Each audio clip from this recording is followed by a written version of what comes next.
everybody, and welcome to the Real Life, Real Kitchen podcast. So, I am continuing on the theme of motherhood and money, money and motherhood. And this week, I've got the lovely Nicole Mitchell, who is a financial literacy coach, specializing in, how do you phrase it? You're finding your girlies. What's your The phrase? I loved wealthy. it. Yes. Yes. I like to say I teach the real life money skills Yeah. that we weren't taught in school. Yeah. And, I've created this wealthy girl brand, create Perfect. wealthy futures. That's I think what you're thinking of. Yes, I love it. And you've got this fantastic Facebook group as well, which is just so many women in there asking lots of really interesting questions. You're popping up regularly, giving encouragement. You have your every 2 weeks as well. You have your kind of free Zoom chat that people can come and have a conversation with you. It's a fantastic resource for women who really are saying, I need to make a change. It's well needed and it's wonderful. Thank you. But Thank Nicole, you. how did this happen? Yeah. How did you get here? So what Yeah. your background? How did you start off? Clearly not an artist or a long-suffering poet. You've come into this. Yeah, I always like to say there's a two-part answer to that question. So on paper, I have always been a numbers nerd, right? I graduated with an accounting degree. I'm a certified public accountant. So numbers have always just made sense in my head, right? On the flip side, I kind of have a personal money story, right? I came out of college and I had student loans. I had to buy a new car. I was $50,000 in debt. And yep, many of us have been there. Some of us are still in it. And so all my friends were, living in the city, going out to rent. And I was like, I got to pay this off. I ended up staying at home for 2 years and I was paying debt off like it was rent. Like when I tell you $1,500 a month, like all my money towards my debt, I was like, this has to go. And so I was able to, within a few years before I even turned 30, I paid off that $50,000 and I saved six figures, right? And some people are like, how the heck did you do that, right? And I noticed myself answering those types of questions for my friends and, hey, did you know that, if you save this much, you can have. So long story short, having that, numbers nerd, book smart energy over here of being a CPA, but also actually doing it myself, I noticed that gap, right? Like we weren't taught, and I credit a lot to my dad. He was very good at teaching me kind of those financial literacy basics, but not everyone got that, and we didn't get it in school.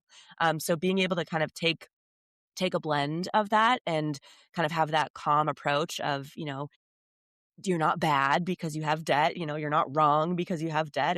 If you're not taught something, it's very difficult to kind of move through that. Yeah, exactly. If there is an ignorance, as a big word, but it's not your fault, not much you can do. I think the thing is when you realize,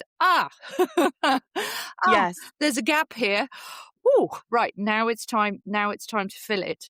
And money's an interesting one because there is quite a lot of shame attached to it, even though we're not taught it, even though within families, different families will sort of teach it, pass it on kind of culturally, shall we say. But there's still an expectation that everybody should be able to handle their money. It's just like, of course, you should. So that adds a sort of interesting element to it. What are your observations on that? Yeah. So there's this saying that I say frequently is your mindset is more important than the math, right? Because if we were to zoom 20,000 feet, all handling your money is how much income is coming in, how much expenses are going out, and what's left, right? And that is grossly simplified, of course, right? But that being said, I think when I say mindset, it's the way we talk to ourselves. It's the habits. There's a lot of psychology behind money where, spending habits. I'm bored. I'm emotional. You've heard like the emotional spending, the impulse spending. It's so easy now with social media, right? It's so easy with technology. You don't have to walk anywhere. You can order food. You can order clothes. You can do anything, right? So I think it's having that knowledge of, like you said, you're not bad. It's not wrong to spend and to enjoy your money, but it is difficult when you have that knowledge of, oh shoot, like I should really pay off this debt, or how did I get here? And it's like, I'm too nervous to look at my bank accounts. I'm overwhelmed. This is scary. Like all Yeah. the buzzwords, Yeah. right, of Yeah. how we Yeah. can feel. And just like acknowledging like, hey, it's okay.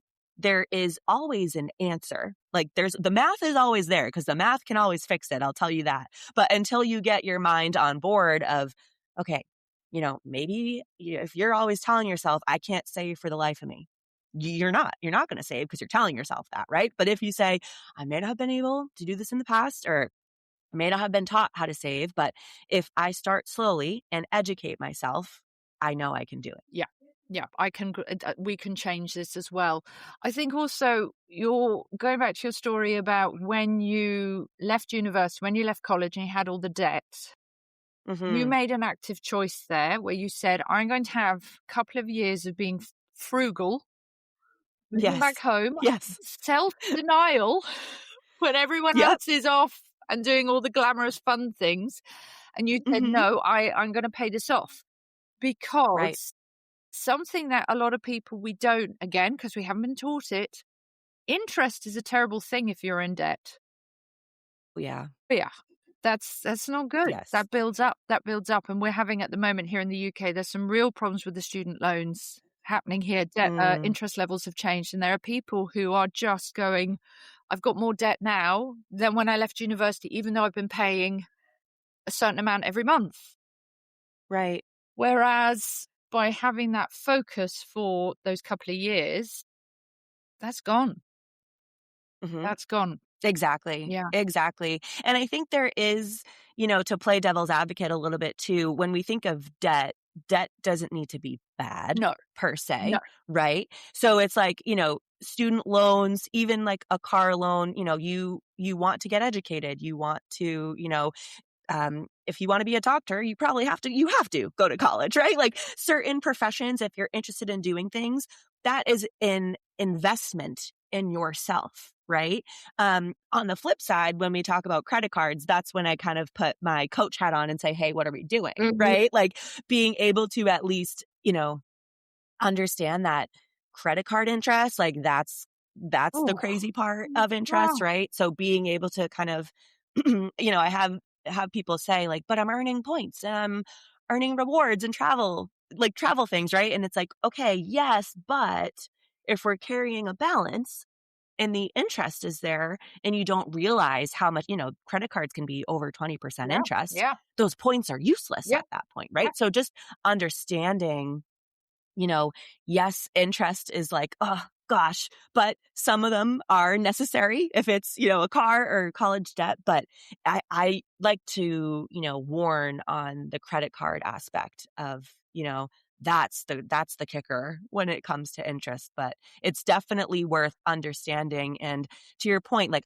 even though my interest rates weren't too crazy when I left college, I still was like, I need this to go away. Yeah, Like, I'd rather this not be here. yeah. So it is just kind of puzzle piecing together your decisions and your goals and understanding what that yields in the next year or two or, 5-10 years if you want to go that far into your future. And I think that's also part of the education piece, isn't it? It is, because Yes. I'm all about choice in Mm-hmm. that you say, you really have your options ahead of you. It's like, right, so you can pay off this debt. It's a couple of years of things being hard.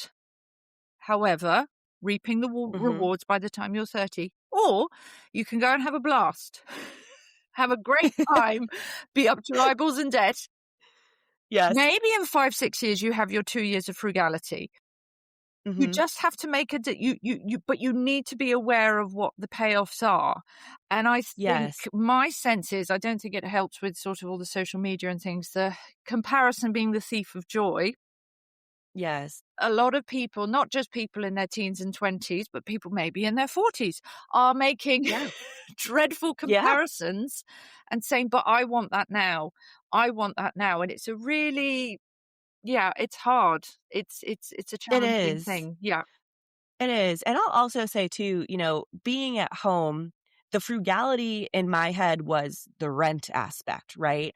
To be very clear, I was going to stay with my friends in the city every weekend. I was buying lunch at work, you know what I mean? So it wasn't like this I can't do anything. It wasn't as, extreme restrictive, if you will. Like I am always saying you can get your finances together and still treat yourself, right? Like I like to teach there's room for both. So it doesn't go to say, I'm going at home and I'm doing nothing and I'm staying at home and I'm spending no money, Yeah. right? Like it was more just a balance, right? And so I have like a little example there, right? Where I was going to work every day. This was pre-COVID, and I was taking my train into the city, and I was buying a Sweet Green, like this great salad place here in Boston every day. And I was probably honestly, Zoe, spending like $15 a day. And when I sat down to like do my budget, I'm like, I am spending like $300 on lunch each day. And again, I was home. So I'm like, all right, I'm saving on, but I'm like, wait a second. This is not what I want to be doing. So in the spirit of both, right? I'm like, you know what?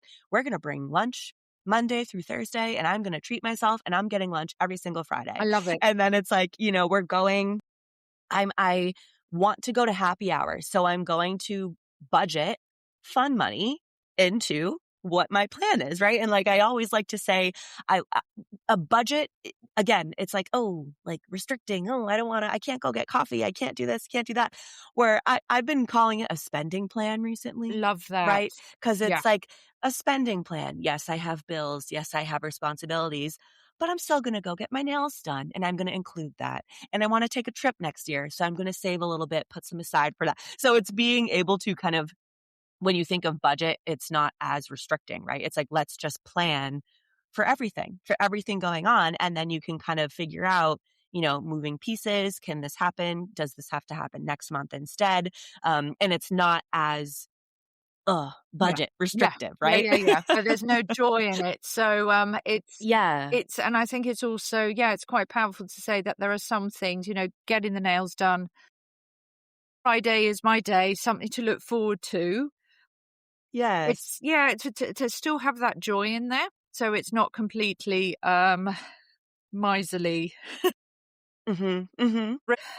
So why is it that there is this kind of dearth of financial knowledge? What's What's happened? Have you got any sort of Yeah. thoughts on that? Yeah, I think we touched on it a little bit, right? I think social media and technology, generally umbrella, I'll give that, right? It's very easy to spend money, right? We have plastic now. We Yeah. have cards linked up to our phones. We don't have to physically hand over cash at a physical location for things necessarily anymore, right? So I think with the times, like that makes it so much easier to, you hear people be like, oh, I have $100 in my Venmo account. That's fake free money, right? Where it's like, okay, you can think of it that way, but that's the attitude that some people can have. It's like, oh, I use my credit card, so it's out of sight, out of mind, right? So I think that that's part of it. And, you hear these kids are going to college, and as soon as they turn 18, credit card companies are sending them, apply Mm, for this credit card. You yeah. have this $500,000 limit. And the kids don't understand it's not free money and you have to pay it back. And the interest it can be bananas, right? So I think that's what kind of gets people stuck in that cycle if they're not made aware of it, right? And I think it's not why like we've been saying, these real life money skills aren't necessarily taught in schools. I know some are starting to introduce some, which is wonderful. But it's, these generations of if, moms are like, I don't know, I'm nervous about my money. Yeah. How are they supposed to teach their kids? And Yeah. it's not even their fault because they probably learned or lack thereof knowledge from their parents. So it's this like cycle of, trying to insert that knowledge where, no one has to be this crazy New York City investment banker, millionaire. Like it could be baseline things, it's like I said, income, expenses, what's left. And it's the real life situation, real life examples that we can share and we can teach, that can really help bridge that gap we're talking about. Yeah. Yeah. And I think also it's lovely that coming into this space, you have different faces who appeal to different groups in society. So, I mean, I'm thinking of, your good self. Ladies in their 20s, teenage ladies are going to go, yes, Nicole, she doesn't look Yep. terrifying. And then you're going to have more of your Dave Ramsey's is attracting a Mhm. different group. And I think we were talking about, was it Caleb Hammer, who's quite, Yes. yes, brutal, brutal to some of his guests who come on. Anybody listening to this, just you can go and have a look. He gives the financial advice to people, but it's quite strong. It's quite strong. Yeah. Let's put it that He way. gives it's like very reality TV Yeah. vibes of, they're sucking you in. They're sucking you in on that. Yeah, yeah, but I mean, what he is saying, he's just like, as you say, income, expenses, Mhm. what's left. But Mhm. it's the style. So this is this is one of the wonderful things about the internet. Yes, the money can go because you're not using gold and silver and coins and notes anymore. Mhm. But the education is there. You go, right, I've got this gap, I need to find it, and then off you go. And your people Mhm. will be there who can impart the same information, but in a way that's relatable to you. And I think Yes. this is one of the wonderful things.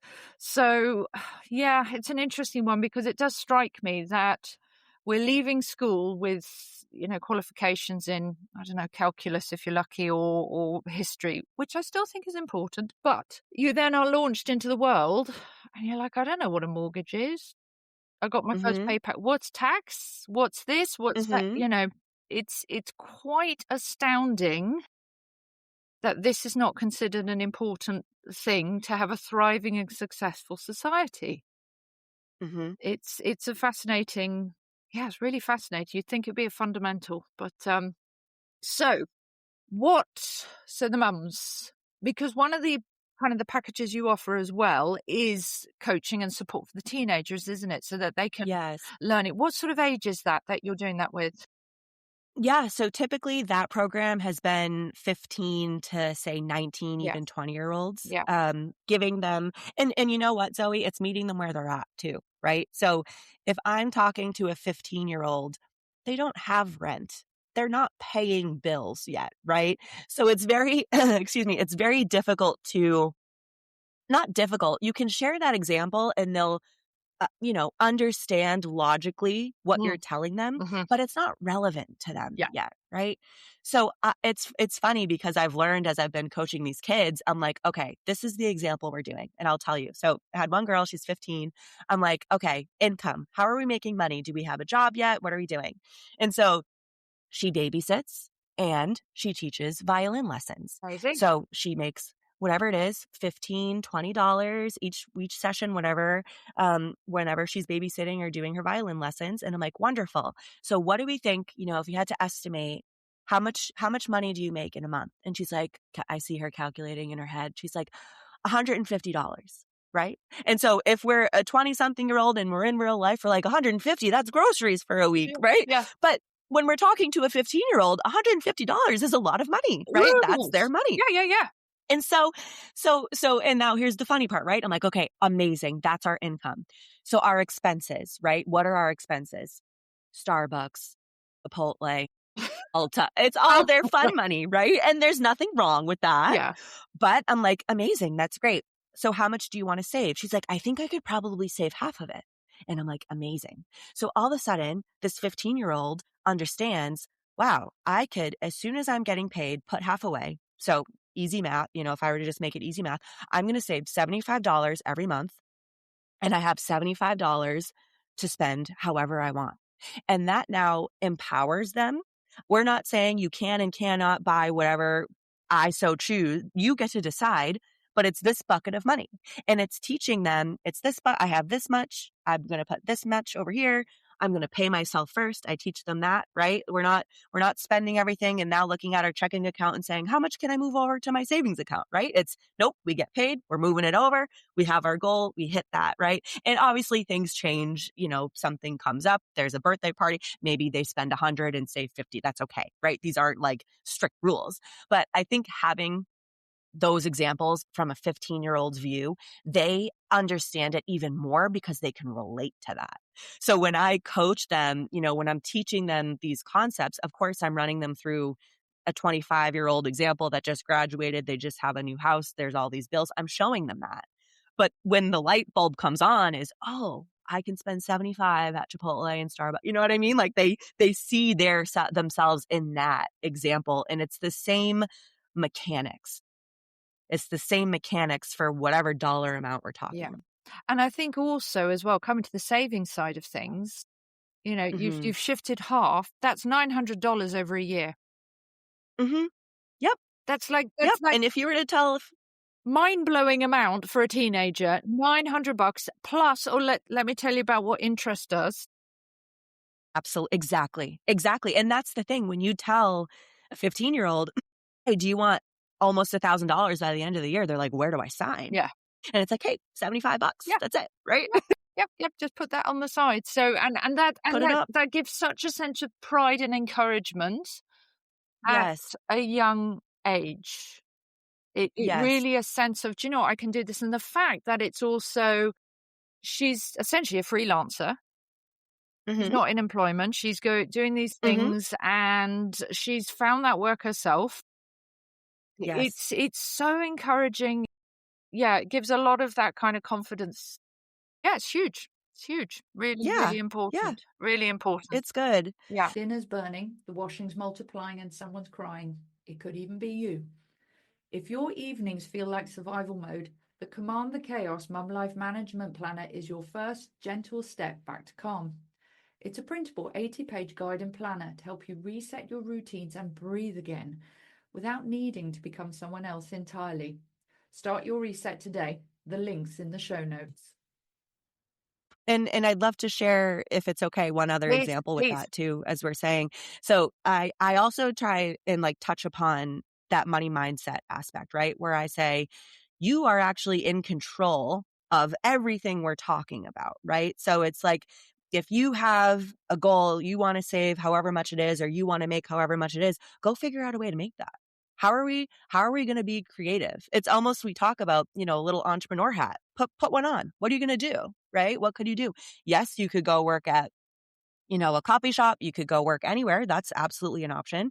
But I had one student, his mom, it was so sweet. His mom signed him up with me for his 15th birthday. Lovely. Right? Yeah. And so he's like, he had a little entrepreneur bone. He's like, I eventually want to do a landscaping company, and all that comes with, having to purchase a lawnmower and all these things. And so eventually what happened was he ended up starting a car washing business. Amazing. In the meantime, right? That's not as heavy investment of like, okay, landscaping, I have to buy all this equipment and stuff to go do that stuff. And it's like, all of a sudden, it's like, even $20 when a kid, I can remember, you have $20 in your hand and you're like, whoa, this is awesome. I want more of this, right? So being able to kind of, again, use that word, empower them of like, you can go make money. Go ahead. Yeah. Who's stopping you, right? Yeah. Like there is no limits. There's no limits for you. And I think that really gives them the freedom to dream a little bit bigger. Oh, what if, just putting on that creative hat, what could I do? How could I make money? What's a problem I could solve for someone? Right. And I think that's really important. I think that's hugely, hugely important because we are living, obviously I've got the children, I've got a teenager, and it's things like university, careers, jobs, all of this sort of thing. And we are living in an age where you just do not have the career where you're going to be in the same business company for 35, 40 years. You don't have that security. But we still have an education system. Things are still set up where people are thinking like that, rather than having this encouragement of, being creative, this entrepreneurial flair. I was listening to something the other day. It was really fascinating where they were talking. I'm going to talk about communism. Oh, two things about communism. First thing, fall of communism. There was a contrast between what was happening in Poland and in Russia. Russia, since 1917, any entrepreneurs were just kind of crushed or sent to the gulags, and there was just any flair just destroyed. Not so. When everything fell down and it was like a wild west of capitalism, a lot of the Russians, unless they've been involved in the black market where you could be entrepreneurial, just it all went to pot. Awful. In Poland, because there had been actually quite a big connection with America, because so many had cousins and family who'd emigrated to America. So it was more of this kind of entrepreneurial side of things. And I think also because communism was post-war, there was more of a tolerance for the small businessman and for people to sort of gently crack on and sort themselves out. So when communism fell, Poland, yes, there were struggles, but people were like, I can still make money. I'm going to be okay. And they had that creativity. But that was very much kind of a cultural mindset shift. And making money and having a business was a positive thing, rather than in Russia. It's like, well, you're an oligarch and you're in the mafia. Not so good. Right. So I think, having this and inculcating that at an early stage, like, look, if you want a career, go for it. But no, there are other options, and having that at a young age. So my thoughts on communism and Eastern Europe. Second thought on communism. So I saw something the other day that said pocket money is like communism, because you're essentially giving them benefits without them having to work for it. And I went, oh, that's an interesting thought. I'd never thought of that. And we give our children kind of, we give our children pocket money, and every couple of months we sit down. They have their giving for charity, their saving and their spending, and their little cash books and all of this. But yeah, I went, oh, that's an interesting thought. Do you have any comments on that? Pocket money. Or allowance, I should say. What are your thoughts? Yeah, I mean, it depends, right? It's always, you hear different stories, and I don't have children myself yet, right? So I can't personally, but I didn't get an allowance. I think these are the chores or responsibilities around the house that you are part of this family. We're doing that, right? But at the same time, hey mom, my friends want to go out to lunch, they'd give me 20, right? So it's this like unique balance of, you don't want to have your kids need to work to make money, right? Like, they're young. You still want them to have a childhood. You don't want them to be like, oh my gosh, I have to do something to make money, right? And then to the point of entrepreneurism, you don't necessarily need to equate time to money. And I think that's what, can be inherent if that starts happening. But that all being said, I think it's so important, like you were saying, is having these different pockets where they go, right? Saving, giving, and their fun money. So it's really just being able to teach, like, hey, life, no matter how old you are, is going to cost money. When you're in middle school or high school and you want, a new pair of shoes, they cost money, whether that mom and dad is paying for it or you're paying for it, right? So I think it's really just understanding that exists, and it's not bad that exists. It's really just kind of that.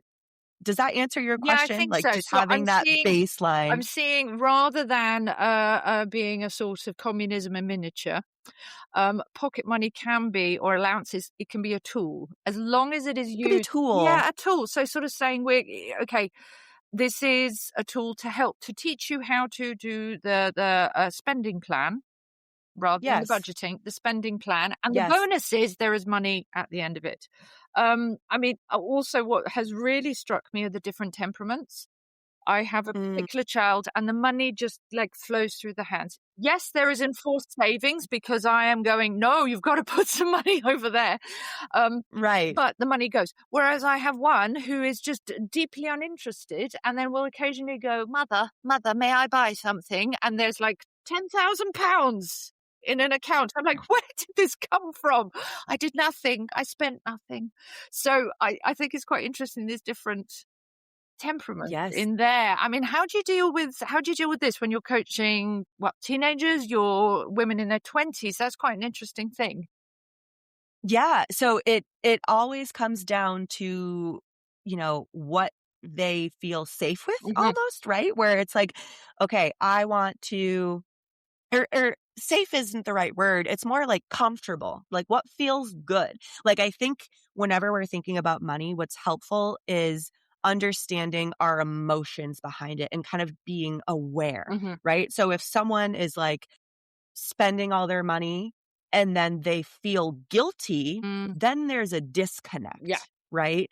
If someone is saving all their money and also feels guilty buying things, Yeah. also a disconnect, Yeah.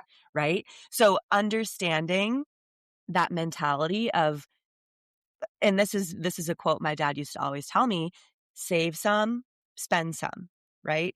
Both are allowed, both are a good option, right? So understanding where that may come from, right? Like, am I spending it all because I just don't know to say? Like, there's so many deeper layers behind that, that come into play. Yeah. It's just so interesting. So interesting. So with the college students, because we were speaking before the podcast began, we're talking about you are developing a program for college students. So the kids who arrive at college and they go, oh, I got a credit card and I've got $5,000 in debt. Oh, now what? And then Nicole appears. So tell me a bit about this program that you're putting together, because it's still early stages, isn't it? Yes, it's early stages, and I'm working with a potential company partner that would create this course, right, and kind of plug it into colleges. So it would be ideal, best case scenario, if they could take it through through the Yeah. actual curriculum, Yeah. right, and even get some credits for it. Yeah. But it's almost like what I'm teaching the young high school teenagers Yeah. on steroids Yeah. a little bit, right? Because they're entering, they're about to enter adulthood. They're Yeah. much closer to adulthood. Yeah. Potentially they have help from parents or, who are guardians in their life that are Yeah. contributing towards their education. Maybe they're not. Yeah. A lot of people go off to college and they have to work through Yeah. college to pay for their books, to pay for rent, having extra private loans in addition to their, whether it's federal or private loans. And understanding what they're getting into a little bit. And again, not making it wrong or bad, but hey, this is how, like you mentioned, this is how interest works. This is our totals. This is the plans, like they put you on like 20-year plans when you come out of college to pay off your loans. Right. And I was like, I don't want to do that. No. And not everyone has that option. Right. So that was a privilege. I say that in a privileged position. So being able to understand, hey, we're in this almost transitional period. College is such like a wonderful find yourself. Who am I? What am I doing? What is going on? Like that is such like a pivotal time for kids. And I'm calling them kids, right? Like being able to understand like so much life is happening, but then also to understand money can support you, right? Like money supports my goals, money supports what I want to do. Like, and when kids are 21, like go have money for the bars, go out, Yeah. enjoy yourself, Yeah. right? Like Go meet being a able nice young lady or a nice young gentleman. You sort of absolutely. go, have fun. Yes, date, have Yeah. fun, enjoy yourself. And again, I think having the math education that I'm teaching, but also making sure that they understand there's nothing wrong with spending Yeah. money. Because I think a lot of the times when we talk about budgeting and investing, it's like which is important, but you're thinking long term and supporting myself later, right? And it's like you want to enjoy your life now too. So to answer your question, what I teach the college kids, and a lot of what I teach the teenagers too, but more in-depth examples is, spending plans, Mhm. right? Spending plans, saving money, basics of taxes, right? Yes. Like I had a 15-year-old student come in and his mom was like, he just got his first paycheck and his mom was like, you got to talk to Nicole. Cause he's like, where'd all my money go? Yeah. And I'm like, well, there's federal and there's taxes and there's, you know what I mean? So it's like, just knowing that exists, right? Yeah. Takes the sting off a little bit. I'm going to Yeah. have less than my $20 an hour times 10 hours. You're not getting $200, right? Taxes, understanding credit cards, teach them basics of investing, right? I'm not saying go invest in this stock, that stock. Just what is the S&P 500? Exactly. Where do you invest? What is an ETF? All these sort of What is things. an Yeah. ETF? Yeah, exactly. Does your company offer a 401k? Like all these, like I'm not acting as a financial advisor Yeah. and it's not go do XYZ. It's Yeah. these are definitions and terms. So when people are speaking to you or you're reading something, you're not like, oh geez, what does this even mean in Yeah. the back of your head? Yeah. I always tell them, I'm like, Nicole, you're going to remember Nicole told me something about this before. Like, what was that again? Like, it's at least not I like to teach them things so when they go in the real world monetarily, it's not the first time they're hearing about Exactly. Because then you feel like those that's things. when you feel like a plonker. You're like, oh, I should know this. Whereas at least it's been coming in. I'm doing a maths course with the children and it's an American homeschooling one. It's hilarious because the guy who's written it, as soon as you get onto percentages, he's like, let me talk to you about taxes. Let's talk about sales taxes. I'm going to compare between Maine and Nevada and California. Yes. Here's the federal Yes. tax. You can't get rid of that, unfortunately. Although, should they be taking our money? I'm not sure. And then he says, whatever sales tax in Nevada is like nothing. He said, this is why I moved to Nevada. So consider this in your future, children. And you're like, this is for a 9-year-old. You're like, hold on. hang on. But he's like planting the seeds. Yeah. So yeah, no, I think the taxes is a really, it's an important thing. I mean, here in the UK, it's just bonkers at the moment. I think there are people who are on 40-50% tax rates. Wow. It's tricky. We'll see. Give them another 3-4 years and maybe things will be different. But yeah, things are a bit tricky at the moment. But taxes, no, that's a really important thing. And yeah, for the college students who are about to go out into the world, that has a huge, huge impact.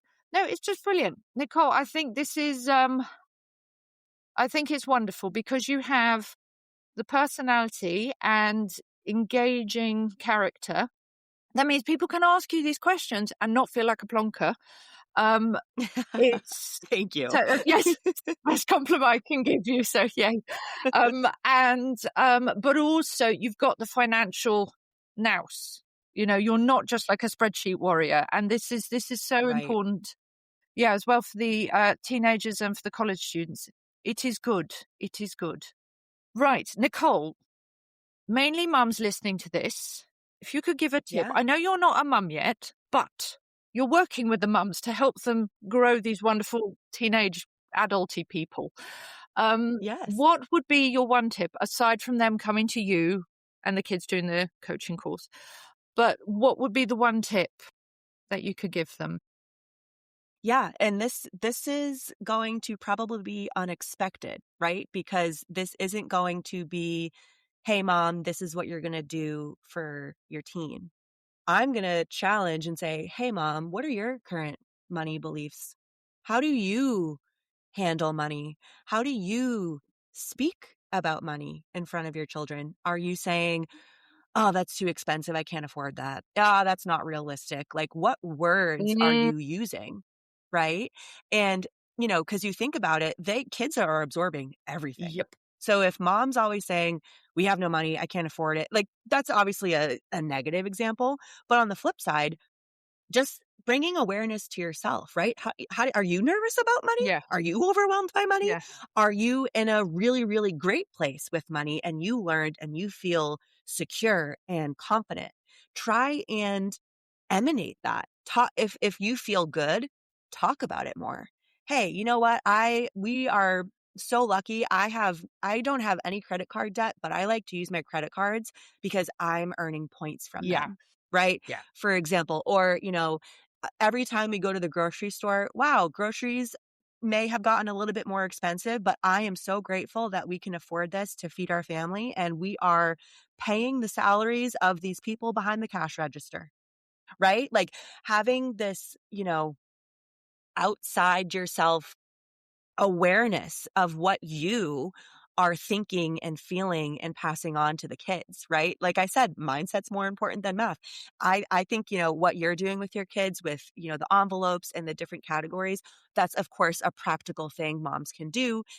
Being able to kind of like, again, come to me, but Yes. just, having those concepts in your mind, right? Because I always joke like teenagers are, I say to my mom, I love you. I'm so sorry as a teenager because you don't listen to your mom. They're the last person. Yeah. You're like, I'm busy. I'm doing, Yeah. everything, right? So, but, as much as kids will listen, like give them little bits and pieces, right? Like, hey, this is why. Hey, this is our family account, right? Like if you're giving allowances, hey, there's a family tax. There's 10%. I'm giving you $100. We're giving $10 into a pot, and this family tax we're going to go on vacation with next year. Yeah. Using that as an example. Yeah. But I digress. It's really just challenging you as a mom to understand your stuff, right? Because you're passing a lot of that down, whether it's subconsciously and you don't even realize, they probably don't even realize a lot of it happens under the surface. But as much as you can proactively, watch how you speak about it, watch how you think about it, turn your relationship with money into something positive is one of the best things you can do for your kids. Brilliant. Brilliant. No, that's such a good one. That kind of it is practical, but it's not a hands-on practical. It's like self-reflection. It might be quite painful for some, but also Yeah, really powerful because you go, I can see this wound. I can see this struggle. How can I improve? You become greater, and then you're passing that greatness on to your children. This is excellent. absolutely. Excellent. We like this. Good. I'm We like so this. glad. Yeah. Nicole, where can people find you? So aside from here, Real Life Real Kitchen podcast, but you have a little corner of the internet. Where is that? I do. Yes. So the website is under construction. There's a lot of different things going on. So I would love to direct people right to Instagram. So my Instagram is at Create Wealthy Futures. So that is exactly where you can find me. That's where all updates are happening. You can DM me. I'm happy to stay connected there. Great. Fantastic. I'll have a link in the show notes. I'll also put your Facebook group. Is that all right to pop that in there? And then some of the ladies can join if they so wish and have a look at that. So, but Nicole, Perfect. That works. this has been a delight. Thank you so very much. And I would like to say to all the listeners, if you know of another mum who's struggling or you just found this interesting, you want to tell the world, do like, share, subscribe, get the word out. All the usual things would be wonderful. All right. Until next time on the Real Life Real Kitchen podcast. Bye. Dropping. Love the podcast and want to help keep the kettle on? You can support the show. Think of it like buying me a cup of tea or helping cover the cost of the biscuits. You'll find the link in the show notes. Thank you for keeping this kitchen conversation going.